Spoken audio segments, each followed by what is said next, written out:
Got a really good program lined up for you today.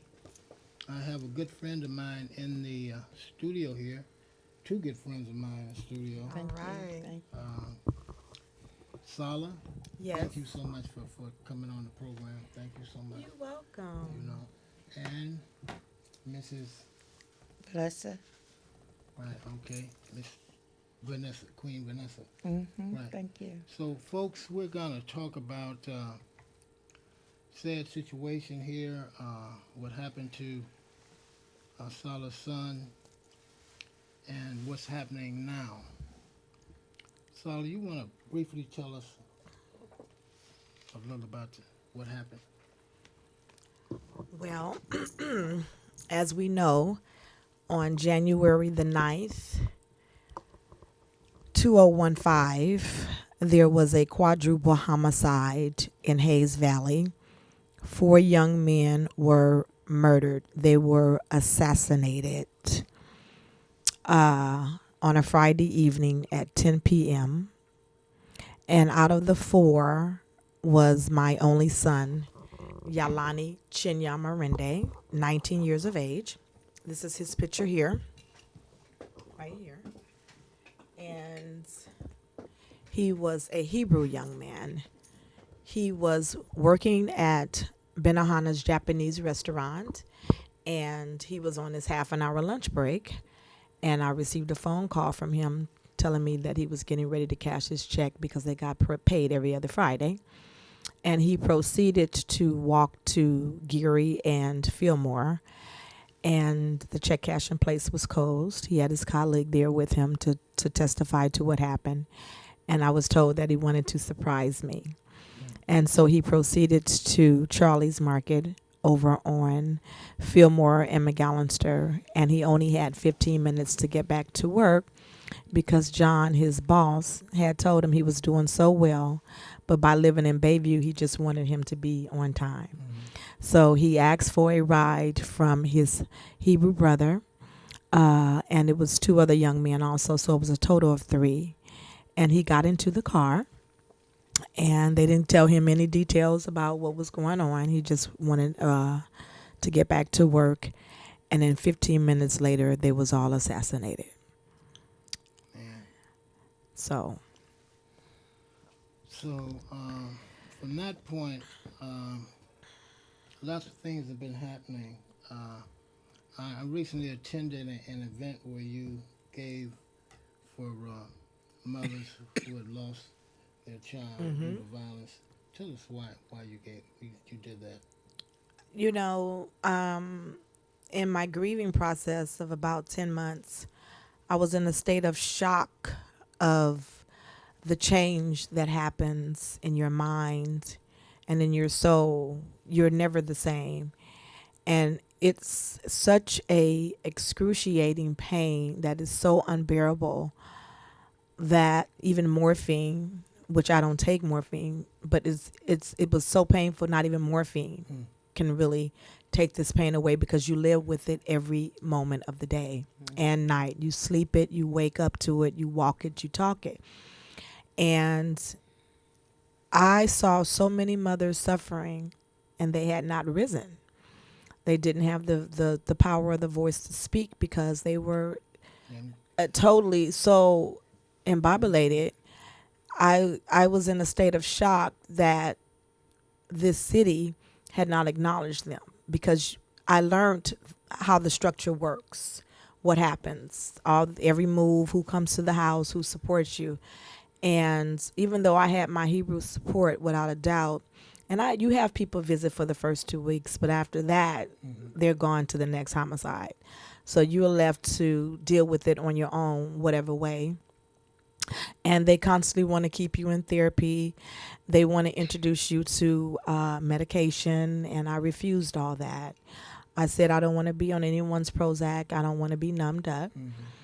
And so that means that I had to live with the pain. And so I said, I felt that it was something that I needed to do. And so to me, I needed to acknowledge these mothers. And so I talked to Julio Escobar, who's the founder of Restorative Justice that deals with these homicides. And I told him that I wanted to do something, and he told me that I would help you. And so we decided to, I wanted to give a family appreciation for the mothers, the fathers, and the family members who had lost their loved ones to violence. And I wanted them to know that I loved them, I appreciated them, and that myself wanted to connect with them, and that myself have not forgotten them. I do want to say is that only in the city, my experience, I have seen London Breed do something similar at West Bay Conference Center, which was very, very beautiful. I can say that London Breed did do it. And I was the mother that did do it. And as you were there, it was such a success. It was wonderful. It was really. The people was like, how did you, out of 10 months, was able to put something like this together without any funding? I paid out of my own pocket. My brother, Omar D, from the Street Violence Prevention Program, gave me a couple of $100 from his organization just so I can be able to add to. I had to add the rest of the money to make sure I wanted it to be an elegant event, not just tables without any tablecloths. I wanted the extra. So he helped me pay for the tablecloths, the bowls, all the white tablecloths to make it look to the elegance and the royalty that I know our people are.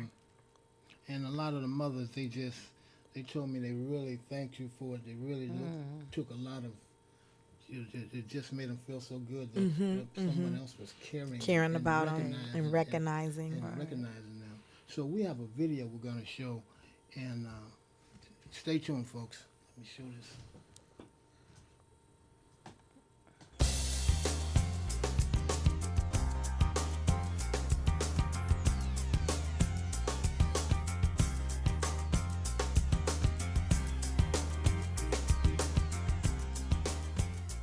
But this is my son, and they named this video "The Main One Revolution" in memory of my son Yalani Chinyamarinde.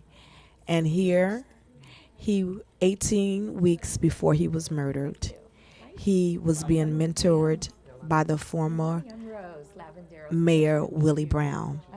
And here, you will see him asking Willie Brown asking Willie Brown a question, and then we can end it from there.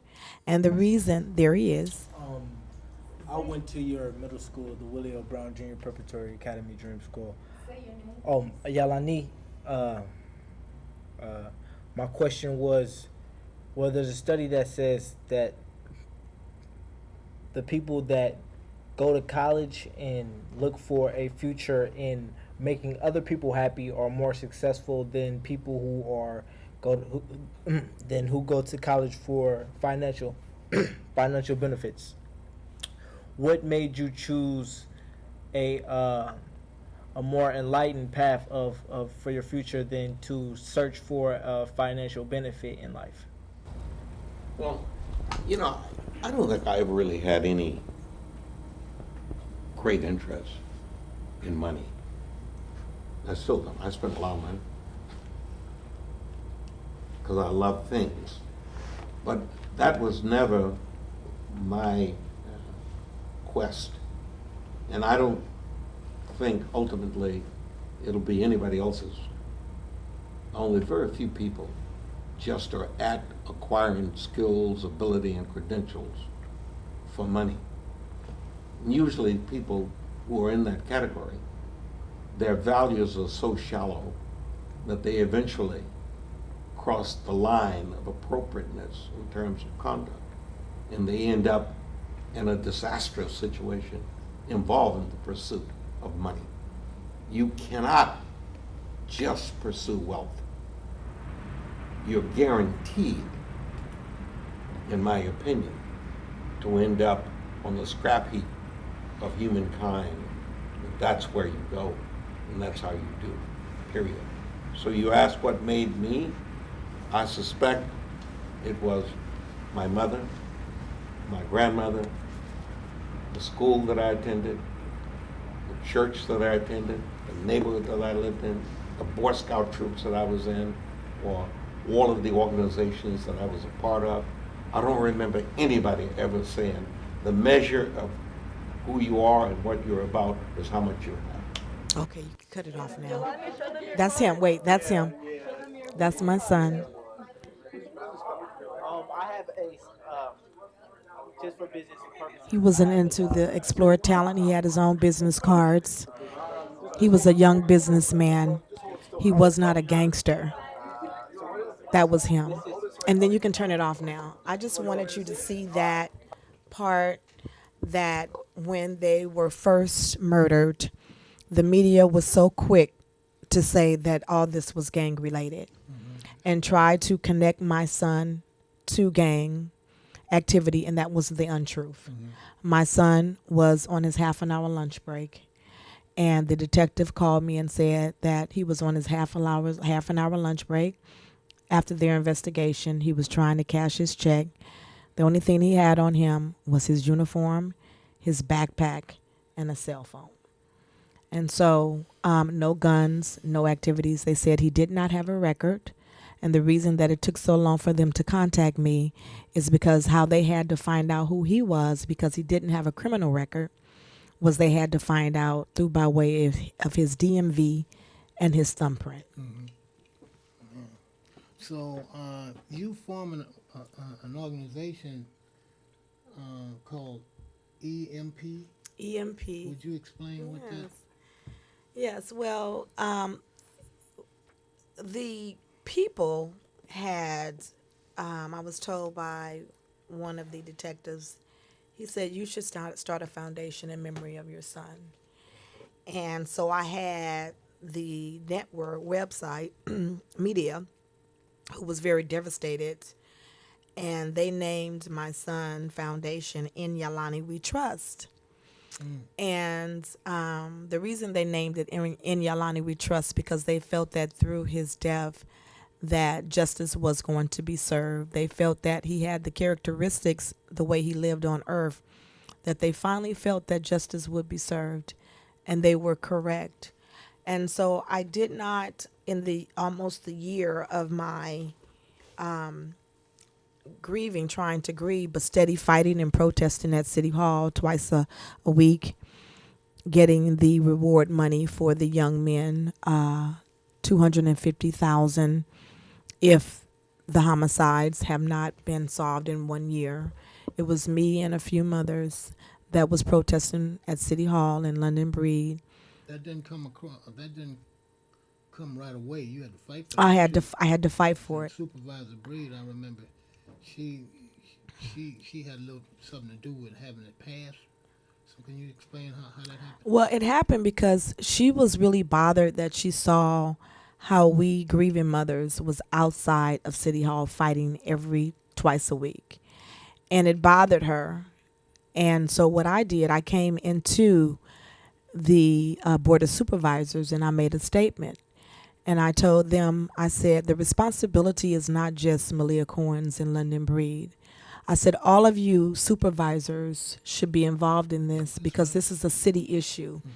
And I told them that if they did not do anything about it, that the blood was going to be on their hands. And the next week, they came up with this policy.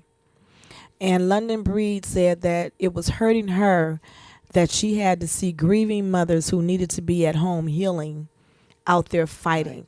It bothered her. And so this is where the resolution came in. And then I just did a visual for Yalani, I think it was 2 Fridays ago. It was actually on January the 8th. He was murdered, and they were murdered January the 9th. So we had a visual for him starting at Benihana's, and we received a phone call from Sean Richardson stating that she had just signed it that day. And that's how it manifested. Right, You know what I'm saying? And so it was just signed that day. And it's a blessing, you know. We had to do the work. But that's what the EMP is all about. It's called Em in Hebrew, in Yiddish, which I'm of Hebrew culture. Em means mother. And so we decided, we was thinking EOP, and I meditated on it. And I said, Em in Yiddish means mother. And it's the mothers and the women that's going to have to rise and take a stand for these children. And so what came to my mind was EMP means to empower my people. And that's what we all are doing, is to empower my people. And we named it the EMP, Empower My People, the Main One Revolution. Now, the reason it was added the Main One Revolution was because the video that we just saw, if it goes all the way to the beginning, that's very important. If we can even find a way for Andrew to take it to the beginning and end it, you will see that the Star Rise program that he was in, the Fortune 500, that was going to pay for schooling for him. He was chosen for the Star Rise project. Yes, he was. And so what they did was they did a CD for him, and the name of the CD, Yalani Chinyama Rende footage, was called The Main One Revolution, which to me represents the young generation, the Generation X. And how it all came to fruition with the EMP and the Main One Revolution, which is my son. The EMP came to birth when we all around the world saw how Mario Woods was executed. And they contacted me and asked me if I would take lead in doing something. And that's what I did. I met at Southeast College. They provided security for me. They provided a monitor for me. They waived all the fees. Moses, and a community activist at Southeast, Lavon King. I had so much support. My co-president right here.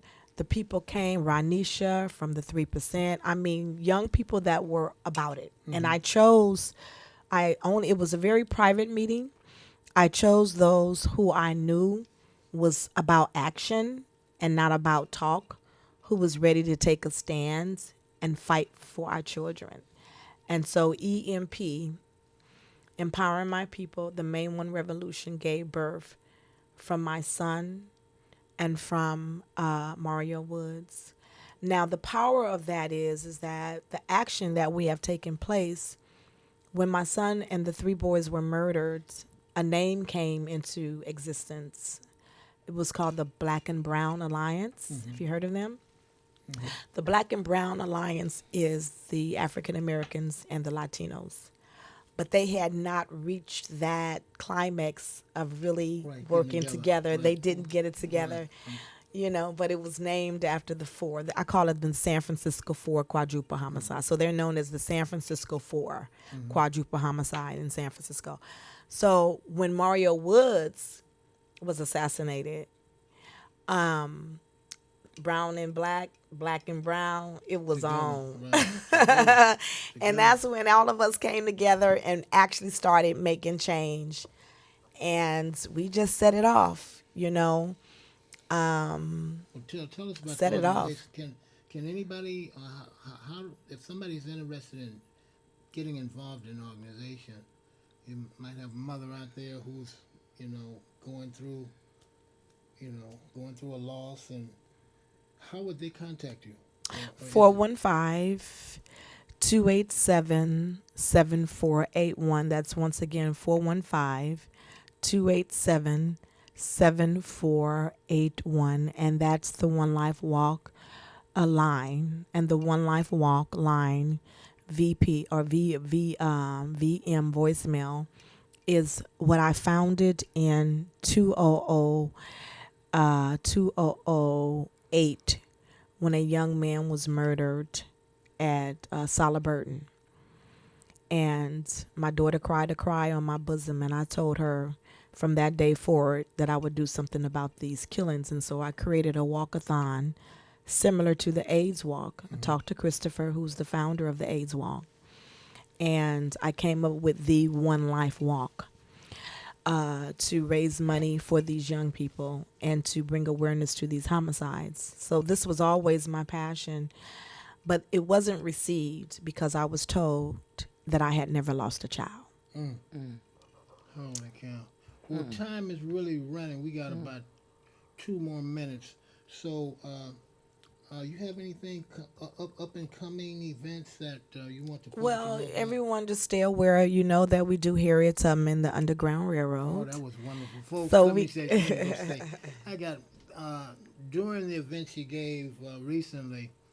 She did a rendition of Harriet Tubman, and man, it was wonderful. People, you got to if you hear about it, you got to see it. It's really a terrific portrayal of Harriet Tubman that she does, and she puts her heart into it. She turns into Harriet. Tell us a little bit more about it and where it's going to be. well, we're looking for a place, and if anyone has a venue, we want it to be at the end of Black History Month because we've been focusing on all the protests that have been happening in the city.